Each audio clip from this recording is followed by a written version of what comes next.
Politics అంటే ఇలా చేయాలంటూ అసలైన రాజకీయాలకు చిరునామాగా నిలుస్తున్నారు మాజీ మంత్రి విడుదల రజని.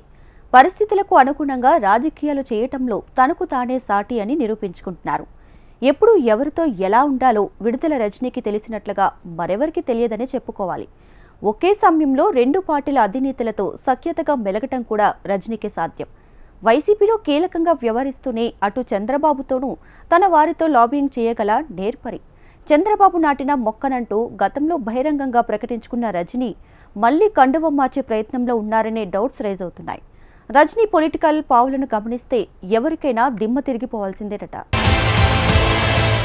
టీడీపీతో పాటు పొలిటికల్ కెరీర్ని ప్రారంభించి అనంతరం వైసీపీకి షిఫ్ట్ అయి 2019లో చిలకలూరుపేట నుంచి తొలిసారి ఎమ్మెల్యేగా గెలిచారు విడుదల రజని. సోషల్ మీడియా కేంద్రంగా అప్పటికే ప్రజల్లో బాగా ప్రాచుర్యం పొందటంతో ఆమెకు రాజకీయంగా ప్రజాప్రతినిధిగా గతంలో ఎలాంటి అనుభవం లేకపోయినా రెండో విడత కేబినెట్ విస్తరణలో రజనీకి మంత్రిగా అవకాశం కల్పించారు వైఎస్ జగన్. ఫస్ట్ టైం ఎమ్మెల్యేనే అయినా కీలకమైన ఆరోగ్య శాఖ అప్పగించి పొలిటికల్గా ఆమె ప్రాధాన్యతను పెంచారు. అలా తనదైన మార్క్ రాజకీయాలతో తక్కువ టైంలోనే వైసీపీలో కీలక నేతగా ఎదిగారు విడుదల రజని. జగన్ కోటరీలో కీలక భూమిక పోషిస్తూ గుంటూరు జిల్లా రాజకీయాలను శాసించే స్థాయికి చేరారు. ప్రభుత్వంలో ఉన్నప్పుడు తాడేపల్లిగూడెం నుంచి వచ్చే ఆదేశాల మేరకు ప్రెస్ మీట్లు పెట్టి ప్రత్యర్థుల విమర్శలను గట్టిగా తిప్పికొట్టేవారు విడుదల రజని. 100% సంక్షేమ పథకాలను అమలు చేశాం కాబట్టి మళ్లీ అధికారంలోకి వస్తామని వైసీపీ నేతలు భారీ ఆశలు పెట్టుకున్నారు. కానీ 2024 ఎన్నికల్లో వైసీపీకి గట్టి ఎదురుదెబ్బ తప్పలేదు. 151 సీట్ల నుంచి కేవలం 11 స్థానాలకు పడిపోయింది.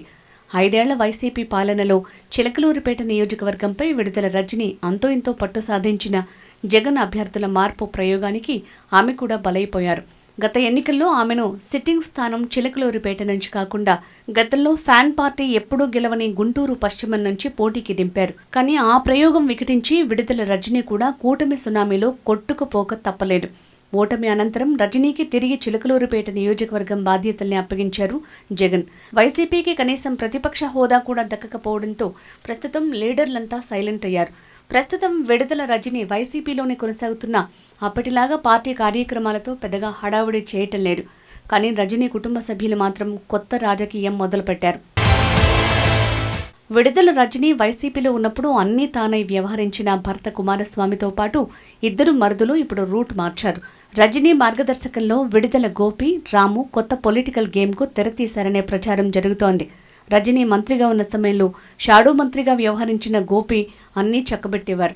రాజకీయ వ్యవహారాల్ని ఆయనే చూసుకునేవారు.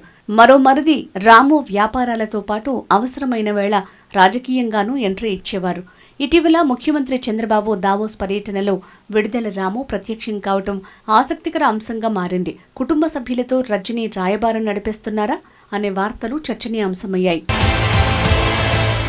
అయితే వైసీపీలో ముఖ్య నేతగా ఉన్న విడుదల రజనీకి కుడిభుజంగా ఉన్న రాము చంద్రబాబుతో ఫోటో దిగేందుకు ప్రయత్నించడం టీడీపీ నేతలకు రుచించటం లేదట. అధికారంలో ఉన్నప్పుడు టీడీపీ క్యాడర్ని వేధించిన వారికి ఇప్పుడు ప్రాధాన్యత ఇవ్వటం ద్వారా ఎలాంటి సంకేతాలు ఇవ్వాలని భావిస్తున్నారని క్యాడర్ ప్రశ్నిస్తోంది. రజనీ మంత్రిగా ఉన్న సమయంలో టీడీపీ కార్యకర్తలే లక్ష్యంగా వేధింపుల పర్వం కొనసాగిందని, ఇప్పుడు అదే రజనీకి చెందిన కీలక వ్యక్తికి అవకాశం ఇవ్వటం ఏంటనేది రాజకీయంగా చర్చ సాగుతోంది. మాజీ మంత్రి విడుదల రజని ఆదేశాల మేరకే ఆమె కుటుంబ సభ్యులు చంద్రబాబుతో సఖ్యత నెరపుతున్నారనే వార్తలు వినిపిస్తున్నాయి. ఆమె వైసీపీని వీడే ప్రయత్నంలో ఉన్నారనే ప్రచారం జోరుగా సాగుతోంది. విడుదల రజని రాజకీయ అరంగేట్రం చేసింది టీడీపీ నుంచే కావడంతో మళ్లీ సొంత గూటికి చేరే ప్రయత్నాలు చేస్తున్నారా అనే గుసగుసలు స్టార్ట్ అయిపోయాయి. ఘోర ఓటమితో ఇప్పటికే బలహీనంగా ఉన్న వైసీపీ నుంచి కీలక నేతలంతా ఒక్కొక్కరుగా బయటికి పోతుండటం, ఇటు కేంద్రంలోని బీజేపీ సపోర్టుతో కూటమి ప్రభుత్వం చాలా స్ట్రాంగ్గా ఉండటంతో రాజకీయ భవిష్యత్తుపై ఆమె ఆలోచనలో పడ్డారనే ఊహాగానాలు వినిపిస్తున్నాయి. పైగా వైసీపీ కీలక నేతలపై కేసుల కత్తి కూడా వేలాడుతుండటం మరో కారణంగా చెప్పొచ్చు. అందుకే రజనీ అడుగులు ఆ దిశగా సాగుతున్నాయనే ప్రచారం జరుగుతోంది. ఒకవేళ రజనీ టీడీపీ గూటికి చేరేందుకు ప్రయత్నం చేసినా అవి సఫలమవుతాయా అంటే చెప్పడం కష్టమే. జగన్కు సన్నిహితంగా ఉంటూ టీడీపీ లీడర్లు, క్యాడర్ని కేసులతో వేధించిన వారిని తిరిగి పార్టీలో చేర్చుకోవటం ఏంటనే ప్రశ్నలు తమ్ముళ్ల నుంచి ఎదురయ్యే అవకాశాలున్నాయి. కాబట్టి అధిష్టానం అంత ఈజీగా ఓకే చెప్తుందని అనుకోలేం.